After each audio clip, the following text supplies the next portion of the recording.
And I didn't know It's if you want wild. to get in this or not, but did you want to get into what you told us when we were on your podcast about where the regulations are going for childhood obesity and childhood type 2 diabetes, which there never used to be such thing.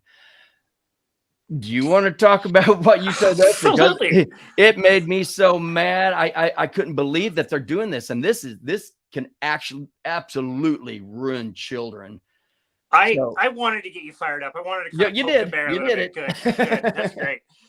Oh boy. So yeah, it was January that the American Pediatrics Association, if I'm not Yeah. mistaken, made new recommendations, and it was covered on a very, very popular mainstream podcast called, oh, what is it called? The Drive? No, it's not The Drive. Excuse me. The Daily. I think Yeah. it's the New York Times that does it. And somebody sent this to me because they couldn't believe what they were hearing, and so I turned it on and listened. I told you guys I've listened to this 5 times literally because Yep.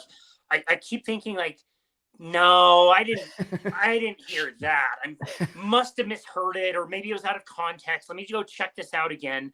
And as you and I were talking off air, this will sound like it was chronological on this short episode, but it really wasn't. It just kind of skipped around. But to be able to identify the problem of what's going on, with our general population, especially our children, obesity is a huge problem, is what they're saying. So it Yeah. wasn't really a problem in the 60s. It started to become more and more of a problem in the 70s and 80s. We did studies even in schools where we went to different school districts. In one school district, we did everything that we thought would benefit these kids. We taught them about exercise. We gave them more fruits and vegetables. We observed what happened for a period of time, however long it was. There was no difference between that school district and the control. So from that observation, among others, we have decided that obesity is such a big problem. It's increasing. We need to really nip it in the bud.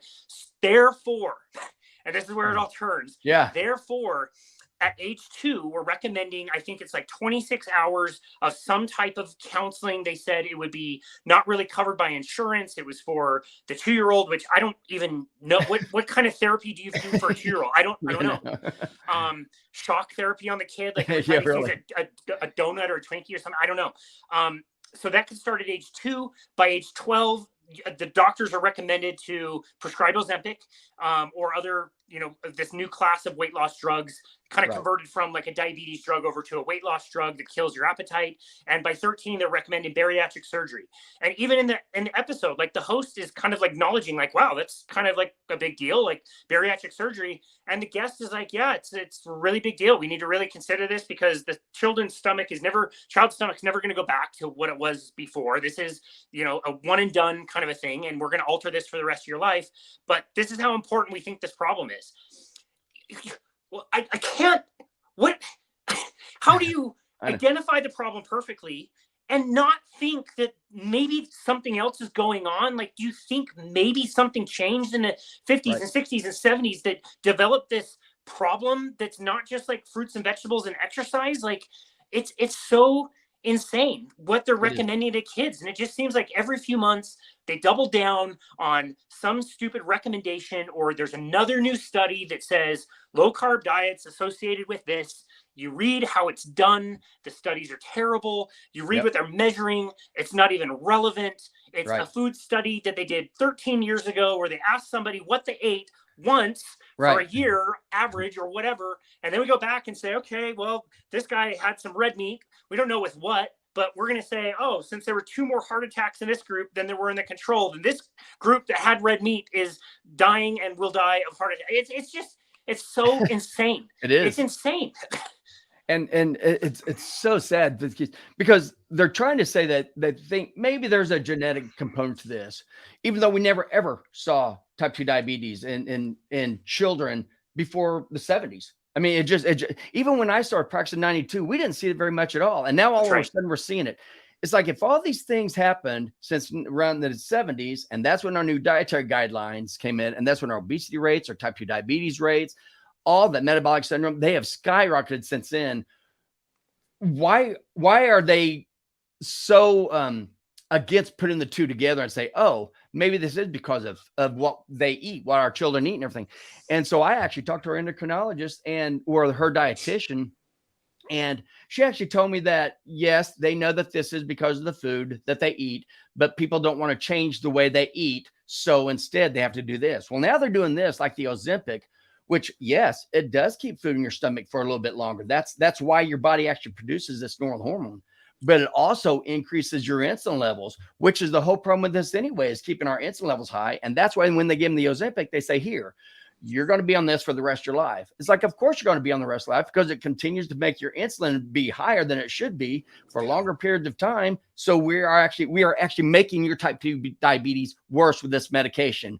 But hey, if it makes you where you don't want to eat as much, which is the same thing they could do with just eating meat and fat, and that will stay in your stomach for a longer period of time. That'll keep you satiated for a longer period of time. And they won't do this. They're going to go Ozempic. And now they're going to say, and if you're 13 years old, we're going to cut out part of your stomach. You will never have it the rest of your life. And they're acting like this is a great recommendation, instead of just saying, why don't you just get away from man-made processed food with the box, bottles, bags, and cans, and just eat the nutrition that we used to eat all the way from the very beginning of time. Yeah, I'm sorry. That's why you got me riled. We're all of us are now riled up. This is great. This is why I love your work, and making things simple for people is just eat the food that a species was adapted to. Every species has things that they eat and things that they are not adapted to eat. You can't feed a tiger the same way you feed a turtle. Why would we be so like vastly different? We have short growing seasons where things are available that we can eat, and fruits and vegetables and things like that. And we can prepare them. We can, soak things and sprout things and ferment things and make them really safe. We can also, use fire to help us, process the calories from meat. And we that is our species appropriate diet. And if we stick to that, everything seems to go really well. And it's funny to think back on, the work of like Nina Teicholz. I just love people like her that are journalists. They're not in the health space. They are paid to ask questions, write books, and write articles, and they're just investigating things. And to think that our nutrition guidelines were set up to create help with really one thing, like it was heart attacks. And it was really only like kind of sort of studied in middle-aged dudes. So we changed the diet and the nutritional guidelines for every man, woman, and child in the entire country to help with one thing. And that was heart attacks.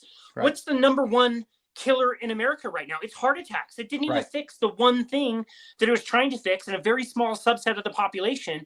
And now we have all these other pandemics, diabetes, of obesity, of sleep apnea, sleep issue, like you name it. Like we have such a worse outcome, and we didn't even solve the one problem we were trying to fix. It's crazy. Right. And that's what I thought was interesting, because it all started back in 55 when Eisenhower had a heart attack. And it threw everybody over, because they had no idea what caused heart attacks. We didn't used to have heart attacks back then, ain't nowhere near like we do now. Yep. So things have to start clicking in people's minds, like, what all changed at the same time? Yeah. And that's why, and I know you're strict carnivore.